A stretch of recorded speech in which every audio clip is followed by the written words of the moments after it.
Hi, good afternoon everybody. My name's Heidi Allen. I'm Head of Insights and Engagement at Neyber.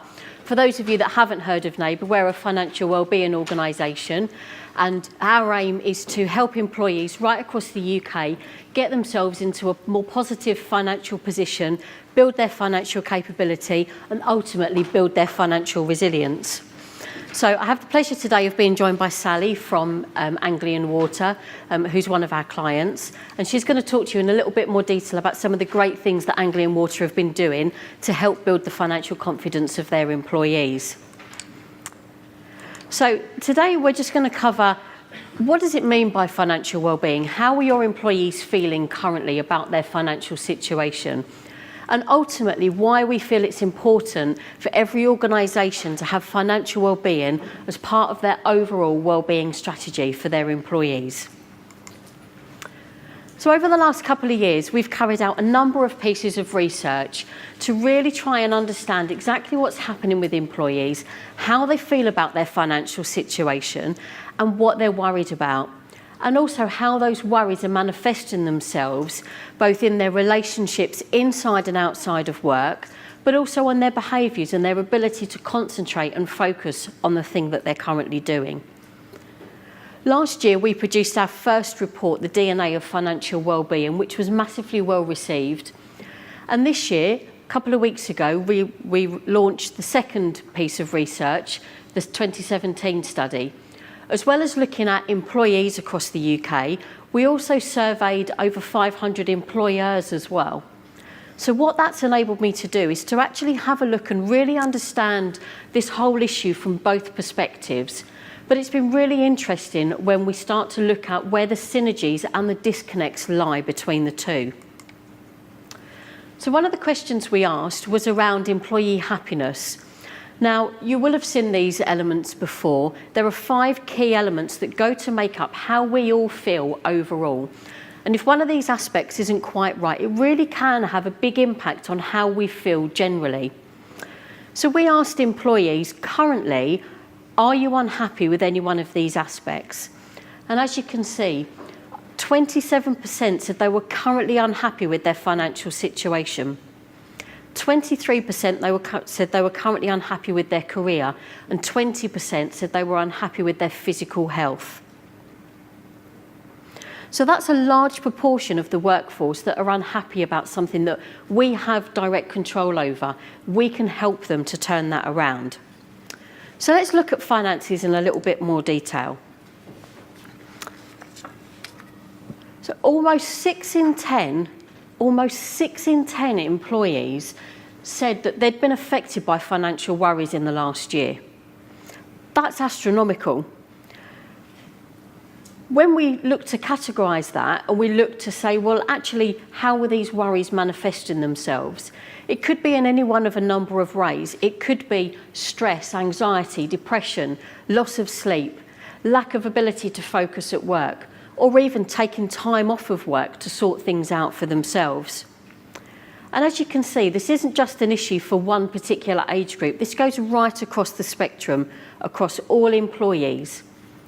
But for those of you looking at the screens, you can't help but be drawn to the under 34s, where we see almost 3/4 of employees we surveyed under 34 saying they had been affected by financial worries in the last 12 months. Now, for most of us, our day-to-day money is simply a case of knowing what's coming into the household, knowing what needs to get paid out. And for most of us, this everyday act of budgeting is relatively straightforward. We might not like what's coming in and what's going out, but we've got a pretty good idea as to what's going on there. But what about employees who don't have the luxury of having a fixed income? We're seeing more and more employees across the UK having fluctuating incomes. And as you can see here, nearly half of those we surveyed had an income that fluctuated by more than 10% each month.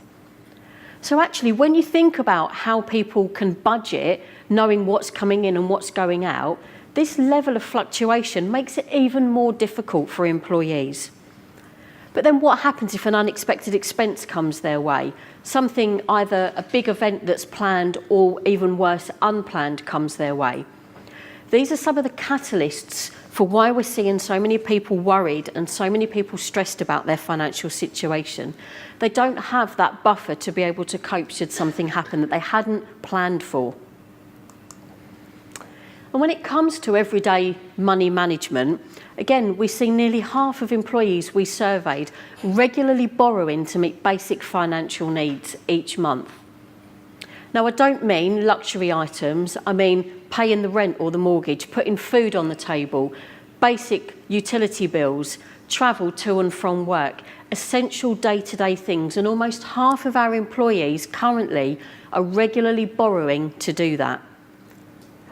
What's also worrying is the methods they're using to do this regular borrowing. It's credit cards, it's payday lenders, it's expensive overdrafts, and it's loan sharks. So it doesn't come as any surprise. Now, obviously there's quite a lot of information on this slide, so I'll just leave that up for a few moments just for you to have a look at. But given all of those factors, it really doesn't take a genius to work out why financial worries is such a big issue right across all of the different age groups that we have in the workforce currently. And it's only when we start to get into later life where health concerns start to come to the forefront. But interestingly, when we ask the same question of employers, this column on the right-hand side, the disconnect there was quite astounding. So we asked employers what they think are the biggest concerns on the minds of their employees. And as you can see, work-life balance, workload and career. So they are out of kilter. They are disconnected to the real world, to what's actually going on with the employees within their organisations. So I'm going to hand over to Sally now to give you just give you an idea as to some of the things that they're doing to get themselves in touch with their employees and some of the great initiatives that they're doing to help the employees within their organisation. Okay. Yeah. Okay. Thank you, Heidi. So hopefully most of you were in the session this morning that my CEO presented on in terms of what we're doing wellbeing. So I'll just kind of walk through that and talking through our wellbeing strategy, how we've developed an integrated financial wellbeing strategy, and some of the measures of success that we've put in place. So you might have heard earlier today, our focus up until recently was very much on health and safety, particularly safety and particular legal compliance. And I must admit, for me, this event 12 months ago was quite a turning point, that it was the same question asked in terms of who's got a cohesive wellbeing strategy in place. And I remember saying, I think we've got a lot of the component parts, but I didn't answer that we had a cohesive wellbeing strategy, which I ticked a box today to say I think we have. So our strapline really, we talk about work being better than not being at work, and we talk about trying to drive happier, healthier and safer employees. And we have 3 pillars that underpin that. We have physical, mental and work wellbeing. And we focus on those 3 areas, and a number of the areas that we work on touch all 3, and some are just focused within one of those areas. So working with Neyber, I think as Heidi's highlighted, we all understand there is a need generally across the economy. But specifically within Anglian Water, to reinforce that, we did have a hardship loan scheme in place. And we recognised that there were a few more inquiries over the last few years. We also heard a lot more conversation around our workforce that financial pressures were increasing and financial stress. And also working in partnership with our trade unions, we were hearing loud and clear from that group of employees that a number of our other employees could do with some help. So we started working with Neyber. I think I first saw a presentation from Neyber around 18 months ago, also at a REBA event. And I kind of thought, yeah, there's something to go at here in terms of how we could help our employees. So I followed up a few reference calls to understand some other partners they were working with, and was more assured actually there was something to go at. I won't pretend it was easy working with our Treasury team and our legal team in terms of unpicking all the contracts between the 2 parties. It's quite a different mindset when you're not actually paying for a service, and you're passing loans through to employees. So it took a different mindset and quite a bit of work to get there. However, we launched a pilot with around 10% of our workforce. So this was offering a loan. We did a direct marketing campaign to those employees. And that was about 500 employees, and that was November, December time, back end of last year. And what we really wanted to do was to understand, was the proposition valued? Had we communicated it effectively? And we were actually amazed that I can't remember if it's within 24 or 48 hours. So these were employees who didn't know that there was going to be an offering applied for a Neyber loan. And I'm kind of both sometimes assured by that we're doing the right thing, but also it reinforces what Heidi was saying. At the end of the pilot, a couple of months, we had around 22 employees, so about 4% of employees who signed up and actually had benefited from a loan within the scheme. But as you can see, the important points were 82% actually said they valued it, and 52% said they would consider using it in the future. So that gave us the assurance, again, to roll out the scheme across our whole employee base. So how does that fit in with our financial well-being? Well, we all have financially stressed colleagues. They can go through the Neyber route, and that's, as we alluded to, apply for a loan, financial education, and hopefully they'd be accepted through there. However, should they be declined, that is our biggest area of concern, and we do have some employees who unfortunately are even declined through this route. So what do we do? How do we support them? Well, we have an employee assistance programme. So if they are declined, Neyber inform the individuals, remind the individuals to contact back the employee assistance programme. We also do still offer a small number of hardship loans through an application basis. So where do we go from here really? What are the stats so far? So from the full rollout, we've actually seen the number of hardship loans decrease. So we take that as a positive. The loans are working.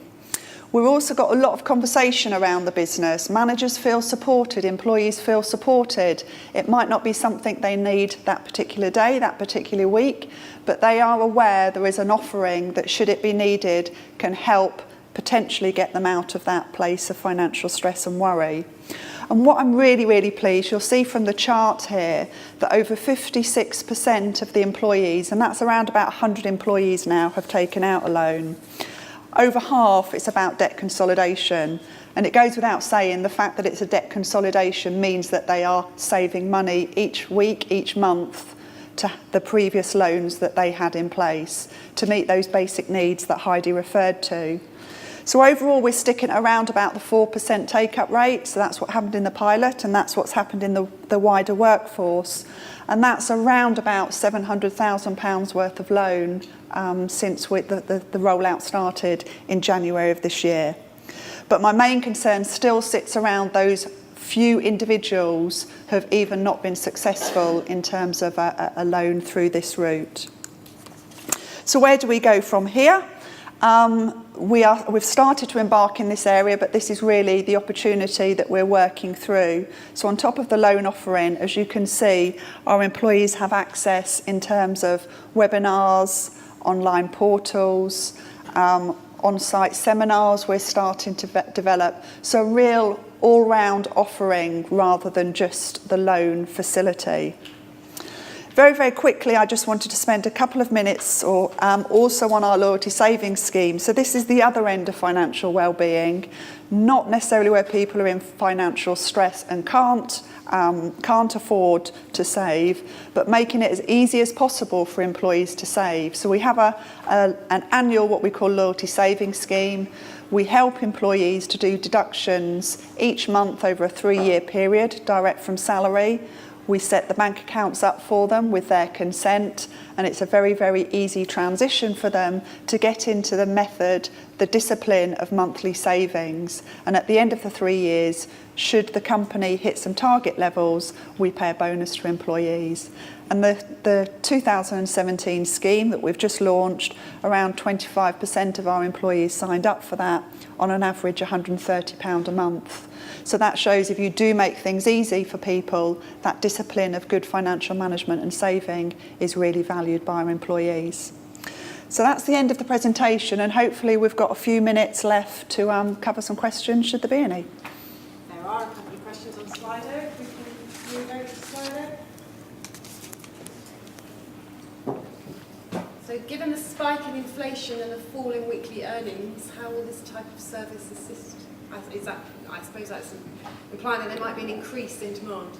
Yeah, so I think it goes back to, even though the actual uptake numbers at the moment are not really, really high, 4%, we have to keep reminding employees, and I must admit again, we're finding it difficult. How do you strike the balance between communicating a loan facility and not encouraging employees to take loans if it's not what they need, but helping them with good financial management? And I guess that's the process that we're going through in terms of a broader education, but yeah.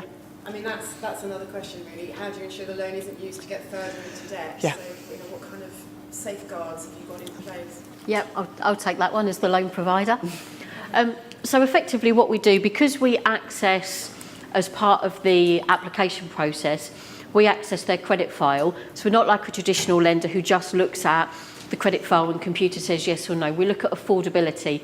So we look at what that individual is trying to do, and we start to build up a relationship with that individual as well. So because we can see their credit file, if it is for debt consolidation purposes, then obviously you're encouraging the individual to repay down that debt. If that doesn't happen, then we'd have a conversation with the individual to ensure that it did happen.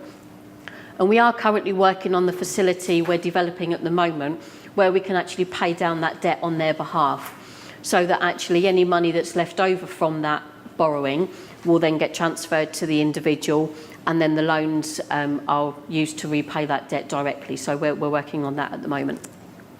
Thank you. You mentioned before that your greatest concern was Yep, people happy who to were take that. rejected. So could we have a little chat about Yeah, that? What sure. are you doing Yeah. to make sure that doesn't So happen? it does concern me, and there is no magic answer, and if there's any feedback after, I'm happy to hear other suggestions. I guess from my point of view, I don't know the individuals who are rejected. Everything's on a confidential basis, so we would never know that someone had been turned down. So I think there's a number of factors. Working with Neyber so that their handoff is as effective as it could be, that signals to the employees the help and where to go to, predominantly for us, the Employee Assistance Programme. But also, Peter Simpson touched on it this morning, we've invested a lot in a leadership development programme, which is equipping our leaders to have difficult conversations and be more approachable. So we hope that they would be able to spot, or individuals would feel comfortable approaching their line manager and sharing their position with them. And again, we can offer more support in those scenarios. But it's not an easy one, and something that I am very mindful of. And do you want me to pick that up from Yes, our perspective? yeah.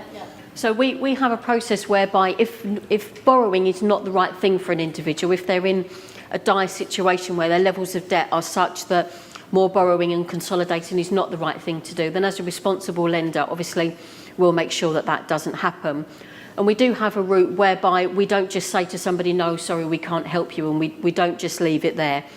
So we work with a number of third-party organisations. So PayPlan is one, who are a debt management charity. So they specialise in really helping people who are in those quite dire situations. So we will never just say, no, sorry, we can't help you. There are also counter offers, so there may be things that we can do to help an individual in the short term. And obviously there's the whole education piece. So we'll spend time with that individual, making sure that they've got all of the building blocks in place. It could just be there's something on their credit score. We'll help them to improve that situation so that their credit score can improve. And to say, we look at affordability as well. So we might suggest maybe some things that they can do to get themselves in a more positive situation, and then potentially come back in either 3 or 6 months' time. It's not a case of, no, sorry, we can't help you, leave you there. There are lots of different avenues that we can use to help, because at the end of the day, we want to make that person's life better. We want to improve their financial situation, not add further stress to it.